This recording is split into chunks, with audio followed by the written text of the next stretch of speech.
Hello viewers, இன்றைக்கி நம்ம வீடியோவில் ஹையர் பர்ச்சேஸ்னால் என்ன மீனிங் அப்படின்றது தான் பார்க்க போகிறோம். நம்ம ஒரு குட்ஸ் பர்ச்சேஸ் பண்ணுறோம். ஸோ அதுக்கான ஃபுல் அமௌண்ட்டில் நம்ம ஃபஸ்ட்டு டவுன் பேமெண்ட் மட்டும் கொடுக்குறோம். ஓகேங்களா? பேலன்ஸ் அமௌண்ட்டை நம்ம இன்ஸ்டால்மெண்ட்டில் பே பண்ணுறோம். ஸோ இதுதான் நம்ம ஹையர் பர்ச்சேஸ் அப்படின்னு சொல்லுவோம். சரிங்களா?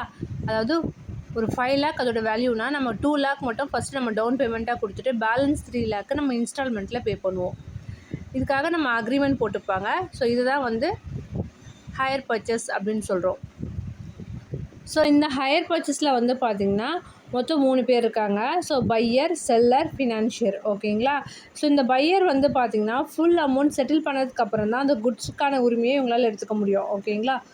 ஸோ இந்த ஹையர் பர்ச்சேஸ்க்கு பார்த்திங்கன்னா நம்ம எக்ஸாம்பிளாக என்ன சொல்லலான்னு பார்த்திங்கன்னா கார், மிஷினரி, கம்ப்யூட்டர் இதெல்லாம் நம்ம எக்ஸாம்பிளாக சொல்லலாம். ஸோ பையர் பார்த்திங்கன்னா இன்ஸ்டால்மெண்ட் அமௌண்ட்டு பார்த்திங்கன்னா மந்த்லி வைஸ் கரெக்டாக பே பண்ணலை அப்படின்னா, ஸோ ஃபினான்ஷியர் பார்த்திங்கன்னா அவங்களோட ப்ராடக்ட்டை அதாவது குட்ஸை கலெக்ட் பண்ணிவிட்டு போயிடுவாங்க. ஓகேங்களா?